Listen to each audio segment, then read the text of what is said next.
we see this video, hopefully your Christmas was not like that yesterday or the other day when you're sitting down to say blessing over the dinner. But after seeing that video, it makes me wonder, how do you like your Jesus? I mean, I told Kylie, I said, if I'm keeping with that theology, my Jesus has like a WWE belt and he's walking around and he's got long flowing hair and cool entrance music. But look at that. Do we like him as 8-pound, 6-ounce baby Jesus who's still omnipotent in his fleece diapers?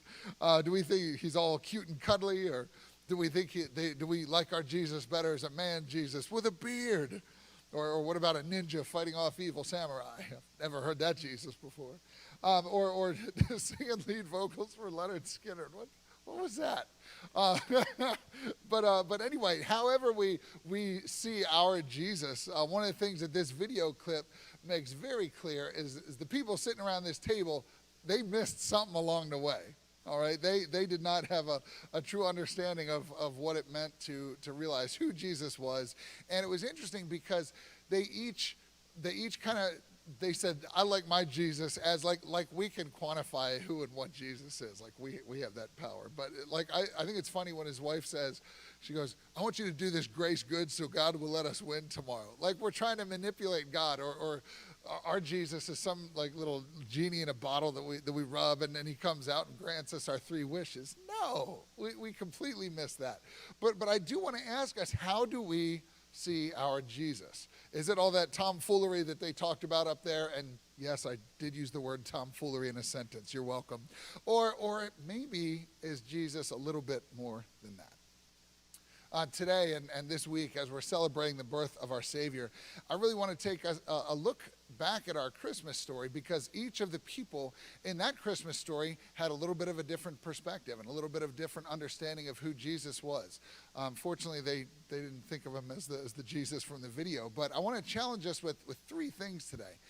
One, I want you to really analyze each of these people that we're talking about today and take a look at, where did they put Jesus? How did they understand Jesus in their life? So we're analyzing them. We're taking a look at where we have Jesus. And thirdly, do we need to change that perspective today where we're living in our walk with God?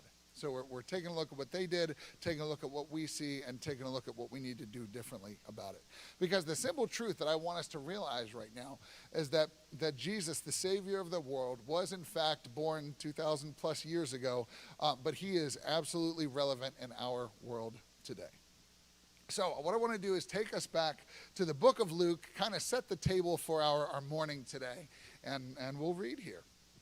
All right, while they were there, the time came for the baby, spoiler alert, it's Jesus, to be born, and she gave birth to her firstborn, a son. She wrapped him in cloths and placed him in a manger because there was no guest room available for them. How many of y'all heard this before? Online, let me see them hands. Most of our hands are up in here. All right, so we understand there's different translations. We were talking about this verse a couple weeks ago in youth group. The cloths, it talks about swaddling clothes, these strips of fabric that they would wrap babies in really tight. Not like, yo, that baby's tight, but they would wrap it, and they wanted the baby's love. There's something about the security. I mean, they're wrapped up tight for 9 months in that womb. They come out and they like to be secure. They like to be wrapped. Where it says guest room, some translations say there was no room for them in the inn. So whether it was like a bed and breakfast kind of thing, or whether it was the guest room of a house that was not available because other travelers would have been there, or just what the situation is. Here's Mary and Joseph. They're coming to Bethlehem, right at the same time that the babies do. They have Jesus. Oh, there's no like little tykes pack and play to put Jesus in, so I guess we're just going to dump him in a feed box. So that's the situation that we find ourselves in here. We're just calling it real. But a lot of times we approach this story and we think, oh, that's cute. That's that 8-pound, 6-ounce cuddly baby Jesus with the balled up fist, but he's still omnipotent. And we only talk about it at Christmas time. But really, this is something, because it's a historical narrative that's foundational to our Christian faith, this is really the kind of thing that we need to be celebrating year-round. Kylie, I think we can leave our Christmas tree up year-round, so I'm cool with that. No, but I was, and one thing I was talking about, what was interesting, bringing me to our point, and then I'll hit on this. what I want to go with today is we're talking about this. How do you see your Jesus? I want to turn that on you. I want to turn that on me and say, where do we put Jesus in your life, in my life? We see, kind of the joke about that video, but where do we actually put Jesus in our lives? And we're going to take a look at some stories here from the Jesus birth narrative and take a look at these and compare them. But one of the things that I was talking about with Kylie the other day, and I'm talking about with Doreen a little bit, was, we Christians and non-Christians alike get excited for Christmas. We get excited for Easter. And if somebody doesn't have a relationship with Jesus, they might get some of the nuances of the holiday, but really miss out on what the key core principles of that are. And I thought to myself, we see a whole lot more hubbub, a whole lot more build-up for Christmas than we do Easter. And I was thinking about that. I'm like, you know what? It's probably because we celebrate Jesus' birth. We celebrate Jesus' death and resurrection. But there's something like so cute about a little baby, but does, for the most part, it does not challenge the way we live, challenge our daily life like a Savior who has just risen from the dead and who has ascended to heaven. And there's a call to drastic change in our life because of what the resurrection means. So I thought that was kind of interesting. And each of us, kind of has a different faith journey. Your faith journey, your story, your narrative is going to be different from the person sitting right next to you, even if you're married. My mom and dad got saved on the same night. Kylie's mom and dad got saved on the same night as each other, but their stories are different. One of the things that we love to do in youth group, and we're getting ready to come up on a few more of them, is have some of the students share their testimonies, how they became a Christian, what God's been doing in their life. And one of the reasons we do that is because it gives the students an opportunity to start sharing their story. I know adults who have never shared their story, never shared their testimony of what God has done in their life. And we do it here because it's comfortable, it's safe. There's people that are building you up. It gives you a chance to be encouraged while you share your faith story. And the cool thing is, nobody can question you on it. You're not going to hear somebody's testimony like, oh, I don't know about that. No, it's your story. You've seen how God works, and it's great. I encourage you, if you have never done that before, take an opportunity in your small group to do that. If you're a youth leader, if you're a student and you've not done that, talk to me. I'll get you the opportunity to do that, because the more comfortable we get doing that in a positive Christian environment here, the more comfortable we'll get to be able to share that story with our coworkers or our unsaved family or things like that. So anyway, that was a side thing, but good. I want to talk to you about a couple faith stories that we have here as we're thinking about how do we put Jesus in our life? What is our encounter with Jesus?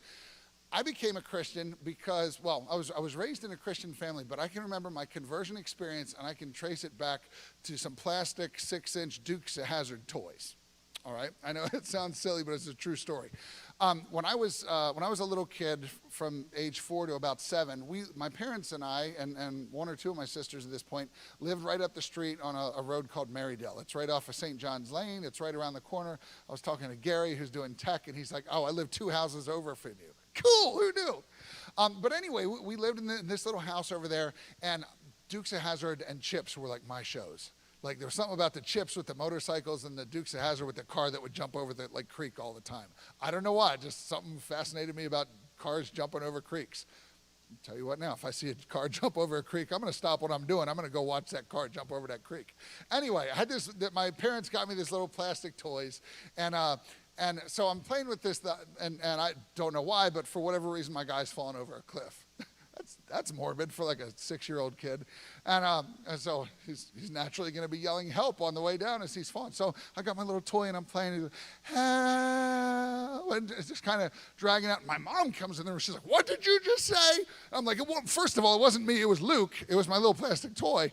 And she was just saying help. And she goes, "Jesse, hell is a very bad place." I'm like, there was a P on the end. There's a P. And it was, again, can I remind you, it was Luke, not me. And so she sits down and she explains to me, there's this very real place called hell. and I'm like sitting here, 6-year-old kid, like trying to wet my pants and regroup and come back to it, because this is a scary story. But she also let me know, but because of what Jesus did, his death on the cross, his resurrection, if I ask Jesus to forgive me of my sins and I ask him to come into my life, I can be made a new creation. I can have a relationship with him, and I don't have to go to that place. And so that's 6-year-old Jesse conversion story, if you're ever curious. But that was my first kind of come to Jesus moment. When I was 13, fast forward a few years, There was a dude in my church named Craig Martin, and he was one of the worship leaders, and he took myself and a few other students to this conference called Acquire the Fire that was in Baltimore. Some of y'all might remember this. And I remember at that point recommitting my life to the Lord and starting to realize, okay, I can go deeper in my relationship with Jesus than I had 5 years ago. Then when I went to college, I went to a Christian school called Liberty University, and I got to grow and develop, and I had people pouring into me and having fellowship and learning how to study the word and all this kind of stuff. It was great. For me, it's been a very, very exciting progression in my faith walk. My wife, Kylie, her story was interesting. She always jokes that she grew up in a Christian family, but the church they attended was one step beyond a cult. And she said, it was a Christian church, but it was a very small one with no accountability, and some of the practices were what we might deem as questionable. There was another one of our youth leaders, I won't use his or her name, but this person grew up in a Catholic church and always believed in God, but it was not until later in life when they became an adult that they started attending a Protestant church, and they realized, wow, I can actually have relationship with God through Jesus Christ, and it doesn't have to just be a head knowledge thing anymore. Because Scripture tells us even the demons believe and shudder. So we don't want to have that kind of knowledge of God. We want to have that personal relationship through Jesus Christ. Another one of our leaders grew up in another country, and his parents and his whole family, up to that point had been polytheists. And so he said that his fathers and his grandfathers had all these different gods for this thing in nature or that thing or water or crops or whatever. Not too dissimilar from Egyptians, I guess, but he'd grown up in this polytheistic society. And when he heard about the Lord and heard about Jesus, he realized, okay, well, I got to serve somebody, and kind of wondering, can I serve all of these? Can Jesus be another one? And he said, no. I came to a point of realization where I said, no, I have to choose. I have to choose the gods of my fathers, or I have to choose the one true God. And he said once he made that decision to accept Jesus and follow him wholeheartedly, he said he got some kind of brushback and resistance from his parents, but he knew he had done the right thing. And so it's really cool thinking about, like I said, each of these stories being a different story, and each of us has a decision to make. We can't rest or rely on our parents' laurels or our parents' relationship with the Lord. I think most of us know this. It has to be, it's a decision that we each have to make. And I would encourage you, those of you who are parents, who are with us in person or watching online, it is vitally, vitally, vitally important that you are passing along your faith to your kids. It's more important than what schools they go to. It's more important than what person they marry. It's more important to where they live, what sports they play, anything. You passing along your faith and encouraging that and investing in your kids is the most important thing that you can pass along to them heritage-wise. If your kids are not plugged into Crossroads Kids Ministry, if your teens are not plugged into youth group, I implore you, get them connected, get them plugged in. If you have questions, please see myself, please see Pastor Len, because this is not a 100% thing, but most people come to a saving knowledge of Jesus Christ before they're 18 years old. And we want to do everything that we can to partner along with you parents to encourage and walk alongside and just help your students as they grow in their walks with the Lord. And it's again, that's another side thing I didn't even mean to bring up, but our faith stories are so unique. So we're going to take a look at, going back to our story here, personally, let's take a look at the narrative of Jesus' birth and see how a few different people handled this. So the first response, the first person we're going to talk about is King Herod, and he saw Jesus as a threat to be avoided. For some people, Jesus makes things inconvenient. Jesus makes things difficult for them. Jesus throws off their plans, their narratives, things like that.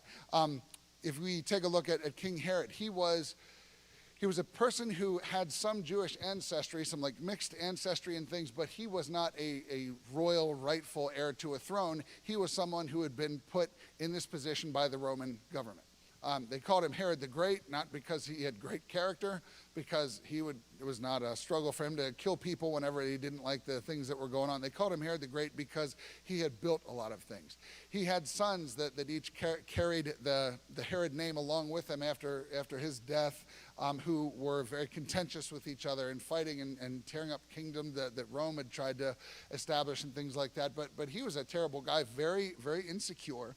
And when we read about the wise men, the Magi, coming to talk to Herod. And remember when they came and they're like, oh, where's this king, the king of the Jews? We saw the star and we want to come to worship him. This is what we read in Matthew 2, verse 3. It'll be up there on your screen. It says, when King Herod heard this, he was disturbed, and all Jerusalem with him. When he heard this, he was disturbed. That's pretty exciting, big-time news. But here, Herod, again, being worried, being stressed, being filled with anxiety because he valued this position that he really shouldn't have had anyway. He was afraid that Jesus was going to come to usurp that power. And they're like, oh, here's a new king coming in. He completely misread and misunderstood why Jesus was coming. Jesus was coming to bring spiritual freedom and liberation. He thought he was coming to take the throne. It says that he was troubled. Okay, we understand why. But it says all Jerusalem with him. And we kind of think, wait a second, how much influence did this guy have that all Jerusalem was troubled with him? Basically, think about if you ever have like a crazy uncle come over to your house and he's had a really terrible day and he comes and he's grumpy and his attitude brings everything else down and you're trying to walk on eggshells around him and things like that. That's the kind of crazy man that this Herod was. People would have been nervous. They would have been afraid because, again, remember I told you, he was not below killing people in his own family if they went against him. So here's these people, this grumpy uncle kind of a king is having a really rough time with this. He's stressed. So we're stressed because we don't know what he's going to do. We get anxious about that. Again, Herod being troubled because he saw Jesus as a potential challenge to the throne. So Herod does his thing. Y'all know he tells the wise men, oh, go find this Jesus so I can worship him also, which we know was fake. But we realize that the Lord warns the wise men not to go back to him. It says this in Matthew 2:16, when Herod realized he'd been outwitted by the Magi, he was furious, and he gave orders to kill all the boys in Bethlehem and its vicinity who were 2 years old and under, in accordance with the time he had learned from the Magi.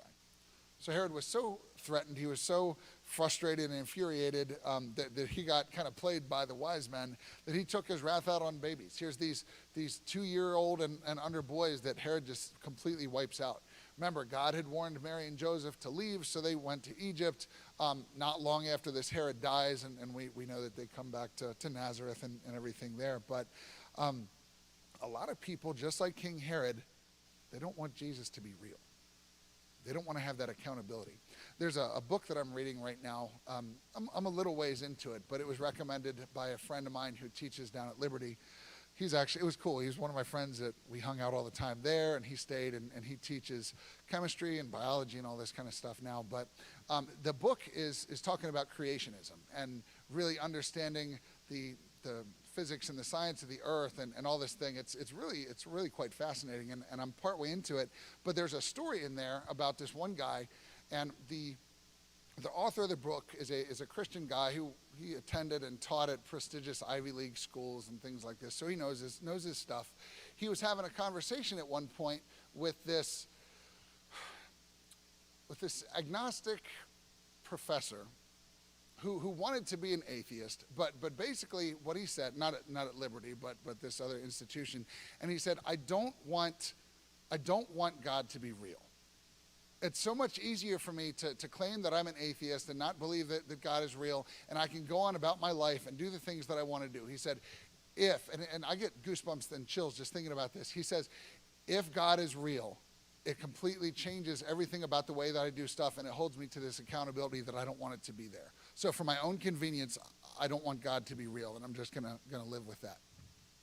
Can you imagine that? It gets shivers and chills in a weird way. He doesn't want God to exist. He doesn't want the message of Jesus because it's going to hold him to some personal accountability that would have to change his line of thinking, change the way he interacts with people, changes the way he runs his life. Just like Herod, for this guy, Jesus is inconvenient. We can take a look at a second response. A dutiful visit, we can call it. Herod his response represents those people who would be uncomfortable or threatened by Jesus. The response of the wise men, however, is what we are going to take a look at next. The wise men, the Magi, would see Jesus as his birth being something that was worthy of a visit. Most of us, probably in the next couple categories we're going to talk about, most of us would probably fall into one of these categories here. But let's read this passage from Matthew chapter 2. It says, after they heard the king, they went on their way, and the star they had seen when it rose, went ahead of them until it stopped over the place where the child was. When they saw the star, they were overjoyed. On coming to the house, they saw the child with his mother Mary, and they bowed down and worshipped him. Then they opened their treasures and presented him with gifts of gold and frankincense and myrrh. Okay, so we have three gifts that are talked about here. It doesn't specifically say there's three men or three magi or anything like that. There was rumor of a fourth one who brought a gift card, but I don't think, no, I'm just kidding. I showed a video with the students last week about that. It was funny. So, wise man with a gift card. But these wise men, these magi, would have been astronomers. They would have been astrologers. They would have been studying the stars. They would have had an idea that something big was coming. They would have known prophecies and predictions. And so when the new star appeared, they were ready. They knew that they were going to be setting out and making a significant journey. We knew that they would have been people of means and wealth because of the gifts that they had brought for Jesus. And the wise men, they fit Jesus into their lives for at least a moment. They were willing to come to sacrifice, to worship, to make the trip, but we really don't know too much about them other than what we read in Scripture, because it doesn't really go on to talk much about them after that story. What we do know is that the wise men did not see Jesus as a threat, as Herod did, but they saw Jesus as someone worthy of worship, worthy of duty, worthy to show up for. One of the things that's interesting is there's a lot of Christians who come into church, like I always call down here big church, because it's bigger than the other churches, the stuff that we do. But big church, coming to youth group, coming to children's ministries, coming to small groups. There are people that will sometimes just do it out of a feeling of obligation or a feeling of this is my duty, this is my checkbox, I got to do this for the week. They might not feel like they need to attend, or they might feel like they're forced to attend. I don't know about you all. I've been there before, and I've been even as a pastor. Sometimes I don't want to wake up and go on Sunday morning. I remember one time. This was before we'd ever heard of Crossroads or anything. Kylie and I were attending a church that I grew up in, and I showed up one Sunday morning and didn't realize it was daylight savings time. So I was like a whole hour early. And I'm like, man, I got to be kidding myself. That's terrible. But anyway, I think most of us are not in that boat, but some of us, we kind of have to remind ourselves, hey, we're not here just for a sense of duty or an obligation or things like that, but we're here because we love the Lord. But we can look at these magi and say, okay, I'm going to come, I'm going to show up, I'm going to check my Jesus box. And yes, what they did was honoring and glorifying to the Lord. But let's take a look at that. So we talked about Herod thinking Jesus was a threat. The Magi thinking they had a duty to come visit. The third response, and I'm hoping we're starting to hit closer to home to where we are these days, but would be a changed life. A changed life. And we're going to take a look at the shepherds. Most of the account for Jesus' birth comes from Matthew and Luke, so we're going to hop over to Luke in just a moment. But we want to look at his account because we know the story about the angels and the shepherds. But the shepherds are there watching their flocks, minding their business. These angels show up out of nowhere. I'm assuming the shepherds probably peed their pants or their cloaks. So let's regroup. Okay, now what does the angel have to say? Because this is going to be important stuff. But the angel showed up, and the shepherds were there kind of taking care of their stuff that they need to. They would have been afraid, but they received word of this baby being born who is the Messiah. The angel told them that they would know they would be at the right house because the baby would be wrapped in their swaddling clothes. So let's take a look at this verse here. This is from Luke 2:15-20. When the angels had left them, the shepherds, and gone into heaven, the shepherds said to one another, let's go to Bethlehem and see this thing that has happened, which the Lord has told us about. So they hurried off and found Mary and Joseph and the baby, who was lying in the manger. When they had seen him, they spread the word concerning what had been told them about this child, and all who heard it were amazed at what the shepherds said to them. But Mary treasured up all these things and pondered them in her heart. The shepherds returned, glorifying and praising God for all the things they had heard and seen, which were just as they had been told. So the shepherds' lives were changed because of this single encounter with Jesus. The Bible tells us that they returned glorifying and praising God, and it makes it a point to tell us that. And that there is right proof that the encounter transformed them, transformed their lives. If we extend this encounter that the shepherds had into our own context as how we can respond to Jesus, an appropriate response for that encounter is that it brings transformative change in our lives. Once we have become changed by Jesus, there's no option to go back. We can't go back to the way life was before because Jesus has changed us. He's made it infinitely better, and we want to go on, and we want to grow, and we want to develop, and we want to make Jesus a priority in our lives. We go to church. We go to groups. Not just because it's a sense of duty or obligation, but because we have this passionate life with Jesus Christ. We want to make sure that we're spending time daily and weekly in our spiritual disciplines, getting closer to the Lord, reading our Bible, spending time in prayer, fasting, meditating, worshiping, all these different sort of things because we have this passion for Jesus. Just like the shepherds, it changed them so much they went out and they wanted to tell everybody about it. You could probably see the progress that we're making here along the line.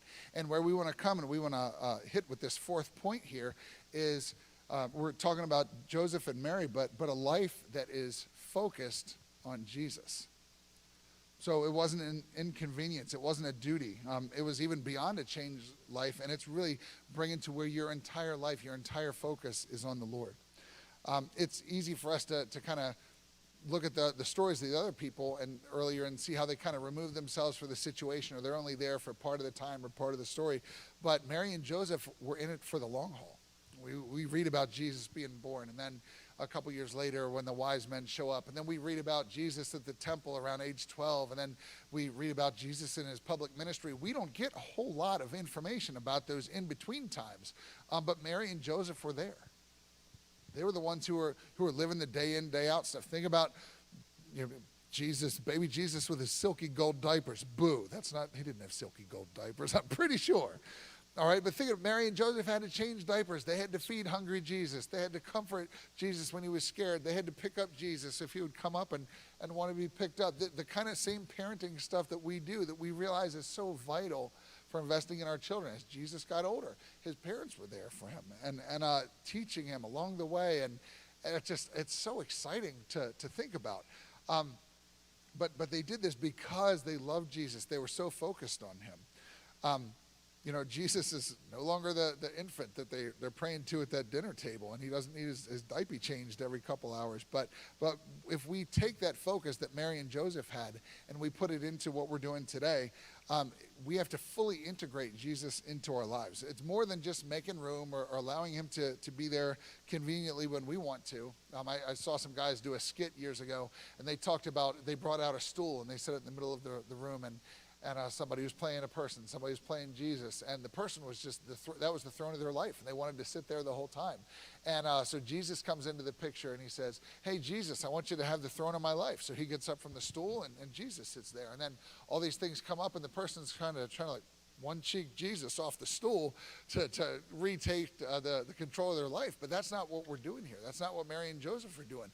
We want to make sure that we are giving Jesus full access to the throne of our lives, and everything that we are doing is flowing from that, coming back to him. So really what I wanted to remember earlier, I talked about analyzing where they were, analyzing where we are, and finding out what we need to change. I want to come back to this and ask you, what place does Jesus have in your life? What place does Jesus have in my life? When we turn this, when we make it personal, when we think about what can I walk out of this building changed with, it really brings some accountability to us. That original question, where do you put Jesus? My guess is we're going to fall somewhere on this contingency. If you're watching online, same kind of a thing. Hopefully none of us are here at this point where King Herod was, but hopefully none of us think that there's no room for Jesus. Hopefully none of us think that he's a threat. You can hit that next slide for me if you could, Enoch. Thanks, brother. Hopefully none of us think that there's no room for Jesus, that life's too busy, or he's not a priority, or I can't make Jesus happen in my life. Hopefully none of us are there. Maybe some of us are. Do we take a look at it as the wise men did? Maybe I'm going to come and fit Jesus in. Life's busy. I got a whole lot of stuff going on. I'll show up here and there, check my box, stuff like that. Hopefully we're not there, but maybe some of us are. Maybe it's that transformed life. Maybe we're starting to get closer to this buy-in. Maybe we're taking a look at the way the shepherds had it, where it demanded life change. Things were completely different because of this encounter that they had. And they were able to go out and they were able to tell everybody about it because they were so passionate. Maybe you're saying, I am going to make that commitment to come to children's ministry, to come to youth ministry, to come to church every Sunday. I know some people are like a come once in a blue moon kind of a thing. Make it a priority in coming. In Hebrews, it talks about not abandoning gathering together and making sure that we're getting together to minister, to fellowship with one another. Maybe you need to get back on your spiritual disciplines horse. Maybe you need to spend more time just daily with the Lord, or like I said, fasting, spending time in prayer, spending time in worship. Or maybe we come to take a look at where Mary and Joseph were. Jesus is fully integrated in every part of my life. It's more than just making room. It's making sure that Jesus is there. Jesus is at the core, and he's the nucleus, and everything that we do comes back to where Jesus is. I want to ask each of us, starting with myself, where do we fall in this spectrum? Are we in a good spot? Are we growing? Are we continuing to mature spiritually? If not, we might need to reevaluate some things. We might need to take some time and invite Jesus back in. Get our one butt cheek off of that stool and say, Jesus, take that whole throne over. It's all yours. Everything I do needs to come back to you. We, obviously, because of quarantine stuff, we can't come up and pray for each other, but we're going to do altar call time. I'm just going to say this is time for each of us to just do business with the Lord, just where you are right there, but invite him, invite the Holy Spirit to show you things. Pastor A.J. Vyas was a guy who was here years ago, and I had the privilege of working with him, and he described it like this. He said, it's every day asking the Holy Spirit, if there's anything that's not honoring to you in my life, reveal it to me and help me to just strip it away. Because as we're pursuing holiness, as we're pursuing this God who loves us, we want to make sure that everything that we're doing is lining up with what he says, and he has that ultimate authority in our lives.